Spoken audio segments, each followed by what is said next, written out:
আমাদের এই যে বাড়ির এরিয়া, সেই এরিয়াতে কিন্তু অনেকগুলো সাপ রয়েছে। আমরা মাঝে মধ্যেই সাপের দেখা পাই।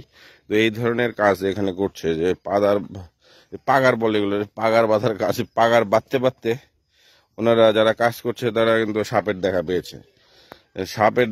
সাপের বিশাল বড় একটি সাপ, এবং সে সাপ সেখানে নাকি খোলস ছেড়ে গর্তের মধ্যে ঢুকে গিয়েছে। চলেন আমরা দেখি যে কি সাপ আসলে, আপনারা চিনতে পারেন কিনা জানিয়েন। যে সাপের যে খোলস সেটি কিন্তু দেখাচ্ছি যে এটা কি সাপ হতে পারে। যারা সাপ বিশেষজ্ঞ আছেন তারা কিন্তু মতামত দিতে পারেন। এই যে দেখতে পাচ্ছেন এটি লেজ, এই যে বিশাল বড় একটি ব্যাপার, ভয়ঙ্কর একটি ব্যাপার।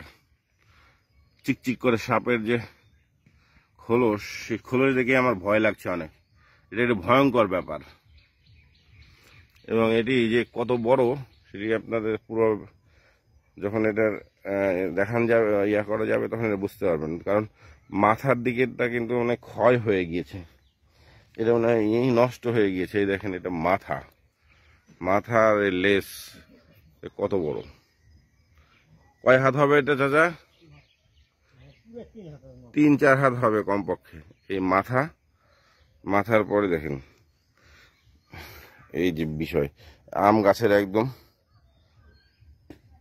গোড়া পর্যন্ত।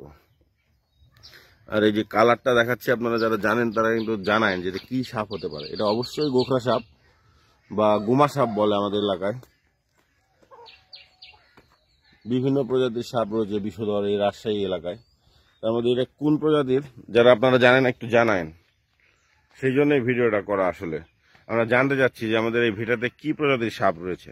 এর আগেও অনেক সাপ, একবার সাপুরা এসেও ধরে নিয়ে গিয়েছিল বিশাল বড় বড় একটা সাপ।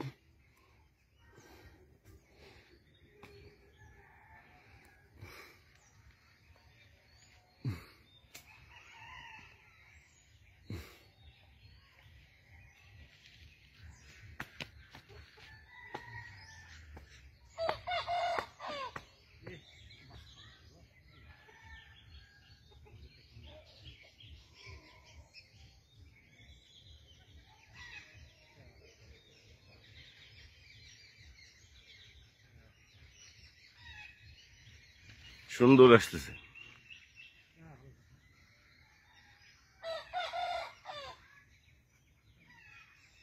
প্লিজ দয়া করে জানাবেন যে এটা কি সাপ হতে পারে। আপনাদেরকে কাছাকাছি থেকে একদম ক্লোজ শট দিচ্ছি।